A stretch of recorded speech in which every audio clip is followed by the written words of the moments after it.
a gente vai conversar com Nathalie Papa Júnior, economista, sobre o que significa na prática essa mudança. Agradeço a você aqui pela presença aqui com a gente, Nathalie. Como está? Olá, boa noite, Léo, boa noite a todos que nos ouvem, nos veem. Bom, vamos falar um pouquinho sobre isso, Léo. É importante sinalizar que o governo, a própria ANEEL, né, que é a nossa agência reguladora para o setor energético, fez uma revisão dos seus estudos e o governo deu para trás. Ele já tinha anunciado que ia ter um aumento, sim, da tarifa para a bandeira vermelha, só que tem níveis de bandeira vermelha. Por que isso? Porque claramente o governo pode ir fazendo aumentos progressivos, e foi exatamente o que ele fez. Ele tinha anunciado que ia ter um aumento bandeira vermelha nível 2, que aumentaria algo em torno ali de quase R$ 8 a cada 100 kWh, e ele reduziu para o patamar 1, que é um aumento ali em torno de 4,50 para cada 100 kWh. Isso é importante ver que pesa muito no bolso das famílias e das empresas no país. Porque, para ter uma ideia assim de valores médios, uma família média de 4 pessoas no Brasil gasta em torno de 150 a 200 quilowatts, 150 a 200 reais por mês. E a gente está falando de aumentar essa conta a cada 100 quilowatts, 7 e pouco, quase R$ 8, ou 4 e poucos reais. Então isso faz diferença e pesa. Imagina também nos grandes consumos, de grandes indústrias, grandes empresas, e que por si vão repassar isso nos preços aos consumidores. Então, o impacto em termos de aumento de preço vai além da conta de luz. Acaba impactando uma série de setores, uma série de produtos e o bolso do consumidor. Tudo bem, Nathalie. Para o consumidor, resta o quê diante desse cenário? Léo, é difícil, é uma boa pergunta. Acaba que, claro, cabe ao governo fazer todo o seu planejamento para garantir a matriz energética. Lembrando que maior parte, praticamente 80% de toda a nossa luz vem de hidrelétricas, como a gente vê aí na imagem. Só que também cabe lembrar que depende de fatores da natureza, depende de chuva no local correto, na quantidade correta. A gente está vivendo um período de secas, de queimadas, isso tudo vem atrapalhando a geração de energia com a nossa matriz hidroelétrica.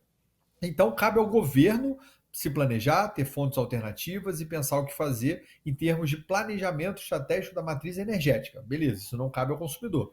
Agora, a nós, né, como consumidores, somos afetados, como eu disse, não só pela conta de luz, mas pelo aumento da conta de luz da indústria, que vai ser repassado no produto, que vai para o consumidor lá na ponta.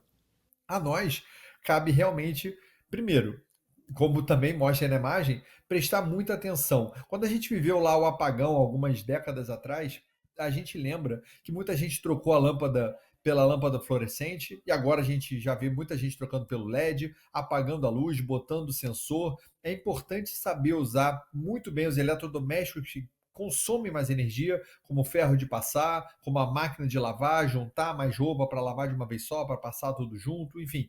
Chuveiro elétrico é um grande inimigo, e que bom que a gente está vendo uma época de bastante temperaturas bastante altas no país, então o consumo também, por outro lado, tem menos pressão aí.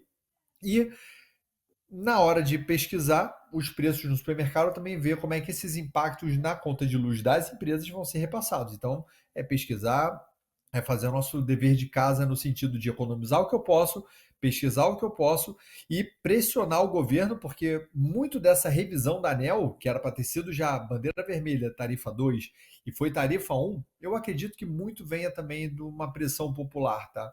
Porque, claro, aumentar preço nunca é positivo, principalmente em ano eleitoral. Então, a pressão popular também ajuda nesse sentido.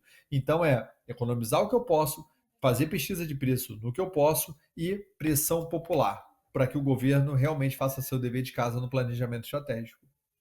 Nathalie, dentro de cenários, você vai dizer, não, mas aí você vai ter que, aí você vai ter que falar com São Pedro para responder essa pergunta.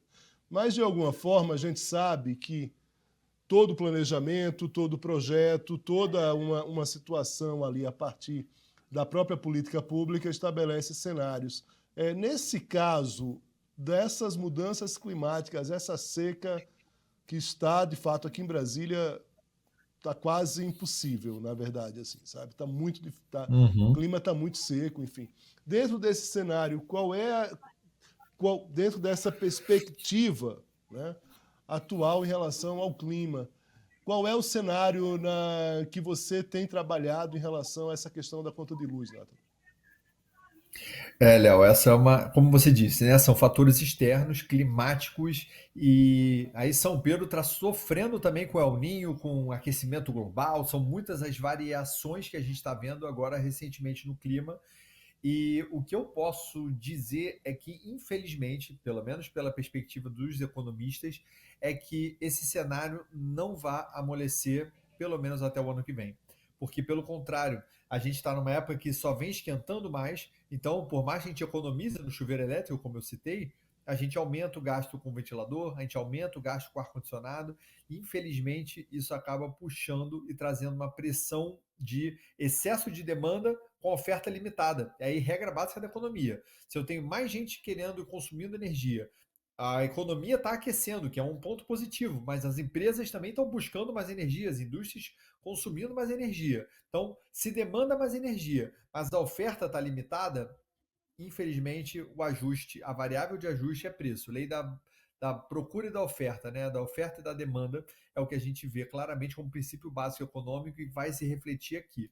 Então, em termos de tendência e perspectiva, não vejo um alívio, infelizmente, no bolso do consumidor por esse lado. Claro, torcendo aí para São Pedro ajudar, fazendo dança da chuva, mas infelizmente eu não acho que essa demanda, essa procura vá baixar tão cedo, e que bom, porque por um lado tem o aquecimento econômico envolvido nisso, época de final de ano, né? Dezembro, festas, etc. O consumo é alto.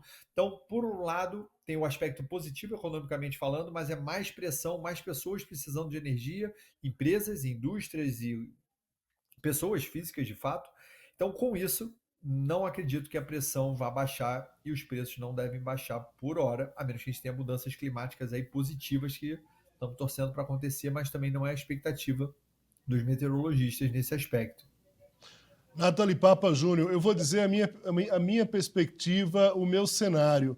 Que você participe mais do Poder Expresso aqui, já fica convite. Afinal, esse tema é um tema importante aqui para a audiência. Muito obrigado. Forte abraço para você. Bom trabalho. Agradeço, obrigado.